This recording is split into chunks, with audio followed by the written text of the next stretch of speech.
Não pode botar o dedo do meio, né? Bam. Quase eu viro um Zacarias, né? Tipo, bam. Cara, mas cara, você fica muito igual, cara.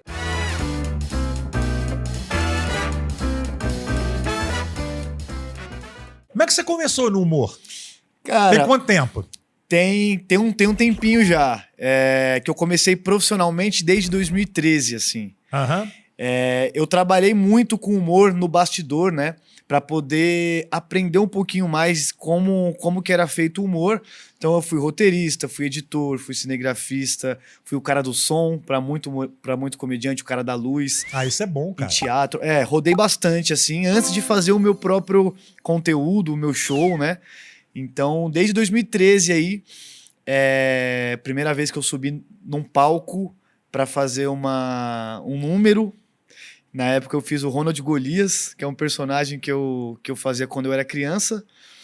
E aí, desde então eu vi que era o que eu queria seguir, só que tinha que estudar muito. E graças a Deus, há 4 anos que hoje eu só vivo disso. Dá um medinho, né? Primeira vez que sobe no palco, né? Dá, cara, dá um medo. Até porque eu não ia, eu desisti no meio. Então Jura? eu ia me apresentar. Aí eu olhei assim, eu falei, cara, eu não tô preparado. E aí o comediante falou, você vai. Me colocou no palco, eu fiz E como é que foi? me apaixonei. Cara, foi muito legal. Eu, como desde criança faço imitação de vozes e máscara com personagens, né? Foi sempre o que eu gostei. Então, fui mais para essa vertente, não só do texto, né? O setup, o punch, eu fui mais para imitação. Então, para mim, também foi um pouco mais confortável fazer essas imitações. Foi legal. E é aquela coisa, quando você sente a primeira sensação da risada, do aplauso num show, você vicia e quer viver disso. Exatamente. Porque o silêncio da plateia, isso a gente passa, mesmo depois que já tem experiência, a gente vai tentando coisas novas e algumas não funcionam, né? Uhum. Cara, é terrível, né? O silêncio ali parece que fica uma coisa densa, né? Fica uma energia. Fica pesado e acho que normalmente isso é o que mais motiva o comediante. Ele vê que quando você é o seu próprio roteirista e você faz a piada e não tem retorno e ninguém ri, eu acho que é você trabalhar melhor, porque cada público quer ouvir de uma forma, né? Então, por exemplo, a imitação, ela ainda... Eu busco personalidades, hoje um pouco mais atualizado da internet, eu busco personalidades que todo mundo tá ouvindo falar, conhece, mas mesmo assim você vai fazer de uma criança rir até uma senhora de idade. Então você tem que entender o público que você está falando, né? E acho que esse é o desafio do comediante, saber com que ele está falando e qual a ferramenta que ele tem. Isso aí você tem que ter sensibilidade, né? E o desapego também. O desapego. É um trabalho de desapego. Né? Porque muitas vezes o que você quer, o que você gosta, não é exatamente o que o público quer ver, né? Exatamente. E tem coisas que a gente faz, por exemplo, coisas que eu acho que é muito engraçado e que você faz lá e o público não compra, não valida aquilo, sabe-se lá por quê. Sim. E aí você tem que falar, pô, cara, eu gosto tanto daquilo, mas vou ter que tirar porque realmente não está funcionando, né? Sim. Acho que isso... tristeza, né? Muito. Eu acho que quando a gente pensa que a gente não faz pra gente, a gente faz pro público, isso acontece muito na internet também, né? Hoje, quando eu crio uma linha de vídeo e eu gosto dessa linha de vídeo, hoje para você respirar na internet, você tem que estar muito ativo. Então, todo dia você tem que ter algo novo. Então isso que você falou acontece muito comigo dentro da internet, de criar novos quadros, novos personagens. Por exemplo, no Big Brother agora, eu tava fazendo o personagem do Davi, do BBB. Cara, chegou uma hora que é tipo assim, 2 meses do pessoal, depois já tá, e aí, qual que é a próxima? O que tem de novo? Ainda mais no caso do BBB, por exemplo, é uma coisa muito descartável, né? Né? São pessoas que estão ali no topo naquele momento. Sim. E que fama, assim, é muito... de uma certa forma, muito descartável, muito efêmero mesmo, né? Tanto que existe a diferença de fama e sucesso. Uhum. Que você, na internet, né, num programa de uma projeção dessa como Big Brother, como tem a Fazenda, como tem, enfim, você pode chegar num topo, assim, muito rápido, mas e para manter? né? Exatamente. E são imitações, muitas vezes, provisórias, assim, de temporada, né? Vamos dizer assim. Acho né? que eu até comento com alguns criadores de conteúdo parceiros meus que, assim, hoje a música, ela também tá assim, né? Então, hoje a música, ela é um hit para aquele momento e o artista hoje ele tem que pensar como se fosse uma pastelaria, carne, queijo, frango, pizza. E no humor, hoje tá muito assim. Então, muitas vezes eu não mostro tudo que eu sei toda hora pro meu público. Tem muito personagem que eu nunca soltei, que eu nunca fiz. Espero algum momento certo para fazer. E às vezes eu dou um spoiler ou outro pro pessoal. Mas se você mostra tudo que você sabe em um ano de internet, muitas vezes é isso que você falou. Muitas vezes você não consegue se manter, né?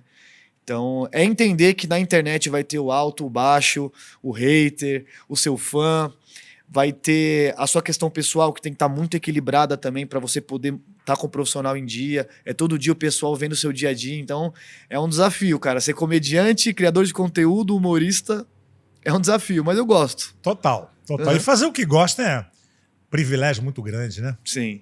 Você falou que você faz o Golias, fazer o Golias? Cara, eu fazia o Golias. Pô, faz aí. Posso fazer um pouquinho? Pode. O Golias eu fazia com... Foi o primeiro personagem que eu imitei pro meu irmão gêmeo. Eu tenho um irmão gêmeo. E aí eu via A Praça é Nossa e fazia quando eu era criança e fui tentando aprimorar, né? Vamos lá. Pra que você vai trocar de boné, cara? É quase o mesmo jeito de colocar, né? É que esse aqui é o do Pacífico, o branquinho. Acho que dá mais...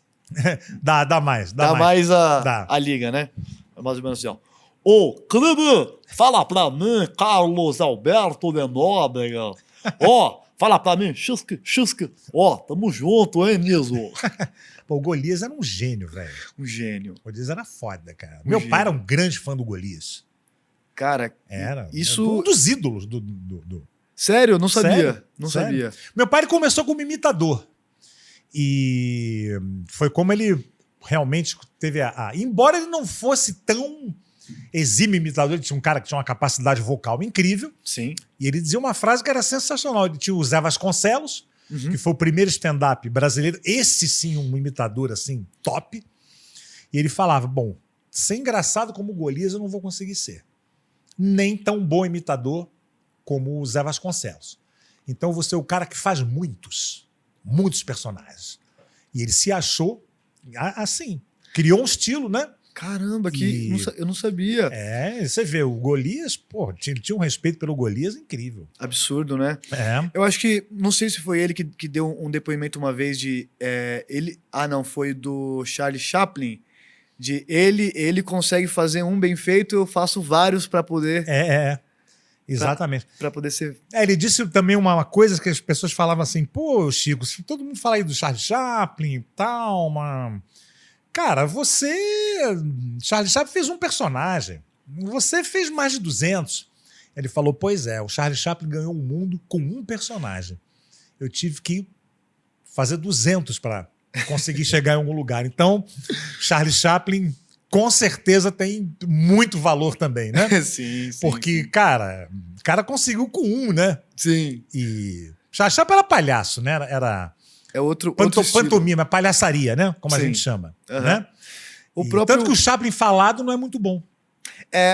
O próprio Rowan Atkinson. É o Mr. Bean. Mr. Bean. Sim, mesma coisa. Ele se contemplou, né, como o Mr. Bean, e aí quando ele vai atuar, você vê muito do Mr. Bean, ou você busca muito os trejeitos do Mr. Bean, né? Então acho que tem gente que faz um personagem e é um sucesso. Hoje na internet acontece muito isso também. Demais. E o Rowan, ele quase desistiu. Ele vinha numa carreira que ele não estava satisfeito, não conseguia bombar, ficava ali meio que naquele limbo, né?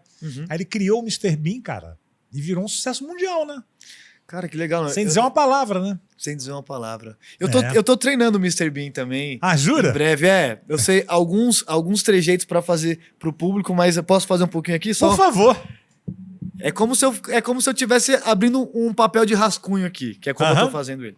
Vou fazer mais ou menos assim, ó. Não pode botar o dedo do meio, né?